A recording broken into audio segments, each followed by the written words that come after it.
Greetings, children of the screen, your friendly neighborhood nerd scum here, coming at you again with another Quick Thoughts video, this time focusing in on DREDD, Furies, a one-shot comic set in the DREDD universe, as in the DREDD universe, the film with Carl Urban. And just a heads up, guys, fair warning, this video might have a bit of swearing in it. So with that warning out of the way, giving anyone who might want to dip out a chance to dip out, let's go ahead and dive in. This book fucking sucks. Holy shit, fuck, it sucked. My god. And anybody who's been here around the channel for a while, they know that I love Judge Dredd. Like, Judge Dredd and the book he comes from, 2000 AD, like, they are books of infinite possibilities. You can do almost anything. If you want to tell a comedy story, you can do that. If you want to do a drama, you can do that. If you want to do like a political thriller, you can do that. If you want to do a balls-to-the-wall action epic, you can do that. Man, if you want to do a crazy, twisted sci-fi horror, you can do that. You can do anything in this world. And that is why this book is so disappointing. Man, originally, I wasn't even going to, like, show anything from the book while I talked about it. I wasn't going to give it that much effort. But when I was flipping through the book again, I noticed that the artwork in the book is actually pretty solid. It's not the most creative. Like, you're in Mega City 1. Like, you can do anything with these structures, and, like, even though it's set in the universe of the movie, we've only seen a very small amount of that universe. Like, you can do anything. And, like, most of the time, especially when we're somewhere out in the city, it's pretty bland and pretty boring, but the artwork is really solid, especially once we get into the action scenes. The stuff gets really good, so I definitely wanted to show those so that people could see it, because the artist clearly put some effort into it, which is more than I feel like I can say for the story. I'm not even going to go into breaking the story down for you guys, because there's really no point. It is a typical ex-con who has been straight for a while and then has a string of bad luck and run in with the cops, and that gets him back in the life. It's that story to a T. No surprises, nothing, like, nothing unexpected. Like, literally, if you were to Google right now, top 3 most common ex-con movie plots, this would probably be fucking number 1 or number 2. And it's as if this plot was just copied and pasted from that Google search, and then they kind of built the rest of the story around it. This book is not about Dredd. This book is about Bill. Now, if you saw the Judge Dredd movie, you'll maybe remember Bill. He's like the techie hacker guy who works for Mama.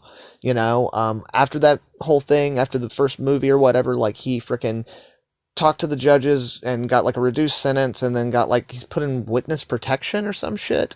But anyway, like, he gets dragged back into the life, and of course, like, right before he makes that decision, he runs into Dredd, making his first appearance, and Dredd is actually the reason he ends up losing his job, because Dredd detains him for 10 minutes to, like, frickin', run his background, make sure he's not up to anything.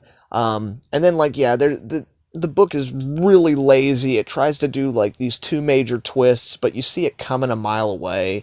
The first one is, like, it turns out they're not heisting something. This group, it's supposed to be a heist, but it's not. It's a kidnapping of a little sick girl. And, of course, he has a little sick son, and, like, but the sick son and the wife, they have no function in the story. They are plot devices. They're completely just there, and they're also part of the trope, you know? It's what it is.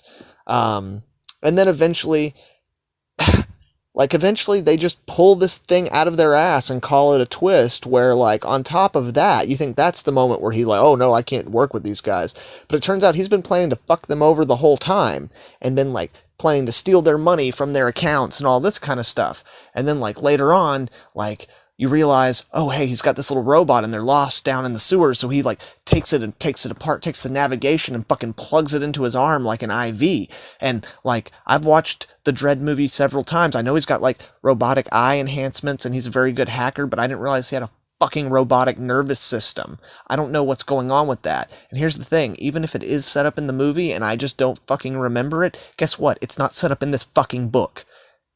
And just like I know today, at least 2 people came into my local comic shop who had never seen the movie and bought this book. They're not going to know, like, that's never set up, okay? And then he uses those same robots to, like, turn on the team so he can get away.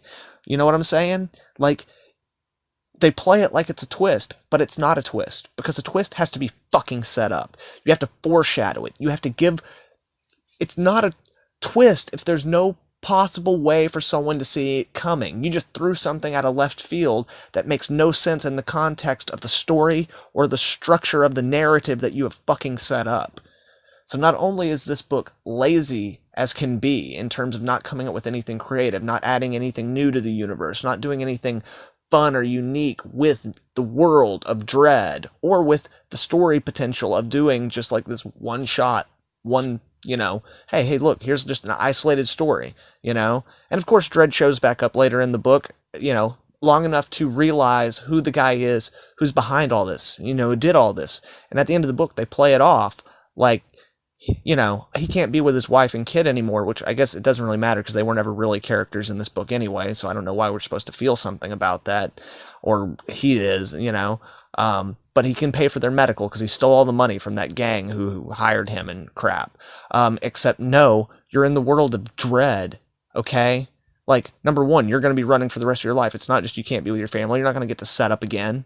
You know what I'm saying? Like, no, DREDD's going to hunt you down. He knows this guy was involved by the end of the book. Not only that, like, once he knows this guy's involved, this guy with his tech history, he's going to get his tech people on it. And guess what? They're going to figure out where that money came from. Not to mention, if he disappears and is involved in this thing and all of a sudden his wife has enough money to pay for health care, you don't think that's going to look suspicious? No. And in this world, guess what? She's culpable. Even if she doesn't know about it, receiving stolen money that came from a crime in this world, that will get her put in an ISO cell. That will get all that money taken away. That'll get their daughter put into some fucking government facility where they're going to give her the bare minimum care to keep her comfortable until she dies. Or I'm sorry, they have a son, not a daughter. Sorry, I screwed that up. Anyway, those are my thoughts on the matter, guys. But what do you think? Did you check this book out this week? If you did, let me know down in the comments below. You know, never know. Maybe I'm crazy. Maybe there's something I'm missing. But anyway, you know, just tell me what you thought. Anyway, if you like this video, please give it a like and share it with some friends. That's more important now than ever with everything YouTube is changing up on us. And if you're not subscribed, please subscribe so that you can check out all the dope content I'll have coming out in the future. Thank you very much, guys. I hope you all have a good one. Nerd Scum, out.